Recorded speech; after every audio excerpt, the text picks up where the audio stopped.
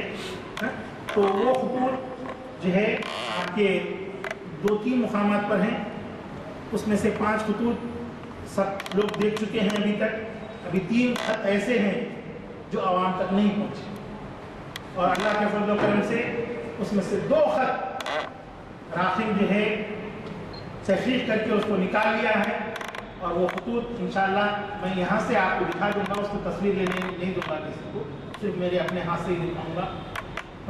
بعد میں باقاعدہ اس کو کی اشاعت ہونے والی ہے، اور وہ کس طرح سے آئے کیا ہے، پھر میں اپنی بات کو جو ہے آگے بڑھاتے ہوئے اس کے اندر پیش کروں گا۔ یہ ہرقل قیصر روم کو جو نبی کریم صلی اللہ علیہ وسلم نے خط بھی بھیجا تھا، یہ وہ خط ہے۔ 6 سال تک نبی کریم صلی اللہ علیہ وسلم نے اسلام کی تبلیغ کے لیے جو ہے اپنے ہی ملک کے اندر جو ہے اپنے ہی مقام کے اندر جو ہے کوشش کی، پھر اس کے بعد ہجرت کا سلسلہ رہا، ہجرت کے بعد بھی جو ہے 19 سال تک نبی کریم صلی اللہ علیہ وسلم عربی علاقوں کے اندر ہی اسلام کو پھیلانے کی جو ہے اسلام کی تبلیغ کرتے رہے، اور اس کے بعد آپ صلی اللہ علیہ وسلم نے دنیا کے 8 عظیم حکمرانوں کے پاس خطوط روانہ کیے اور انہیں اسلام کی دعوت دی، اور اللہ کے دین کو جو ہے ان کے پاس بھیجا۔ چنانچہ تقریباً جگہوں پر جو ہے اس کا جو ہے حکمرانوں نے قبول بھی کیا۔ چنانچہ عمان کے حکمران جعفر اور عبد بن جلند کے نام پر جو خط نبی کریم صلی اللہ علیہ وسلم نے بھیجا تھا، اس خط میں آپ نے اس بات کا اشارہ بھی دیا تھا کہ اگر تم اور تمہاری رعایا اسلام قبول کرتی ہے تو تمہاری حکومت قیامت تک جاری رہے گی۔ تو اللہ کا فضل و کرم ہے کہ عمان میں آج بھی جو ہے تو وہ حکمرانی کا وہی سلسلہ چل رہا ہے۔ اب یہ دوسرا جو خط میں بھیج رہا ہوں حاکم بحرین منظر بن ساوا کے نام پر تحریر کیا ہوا ہے۔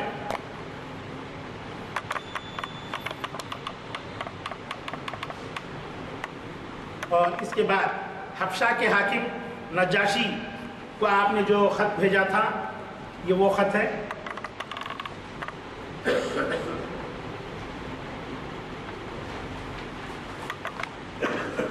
اور اس کے بعد جو خط آ رہا ہے یہ مصر کے حکمران مخوخس کو نبی کریم صلی اللہ علیہ وسلم نے جو خط روانہ کیا تھا، یہ وہ خط ہے۔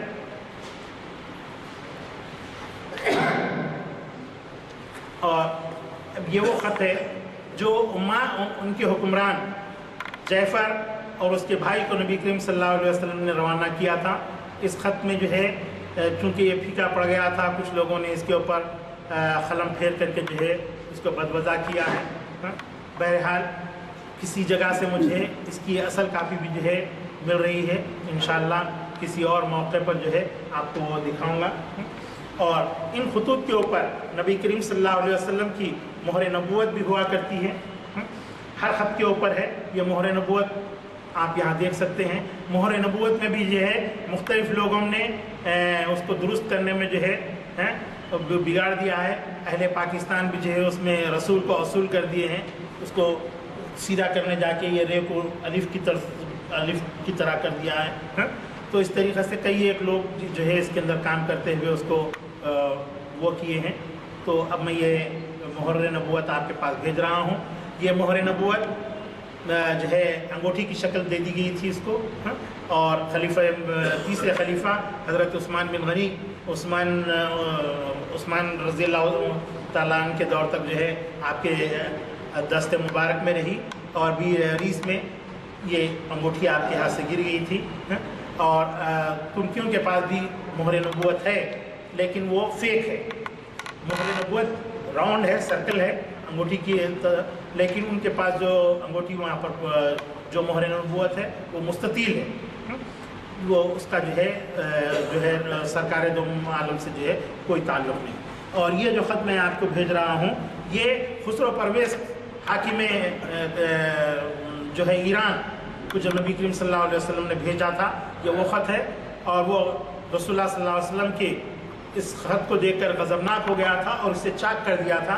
یہ پھٹے ہوئے حصے اس کے آپ دیکھ سکتے ہیں، اور اللہ رب العزت نے اس کی حکومت کو تار تار کر دیا، چاک کر دیا۔ اور جب رسول اللہ صلی اللہ علیہ وسلم کی ولادت ہوئی تھی اس کے محل کے اندر جو ہے دراڑیں پڑ چکی تھی۔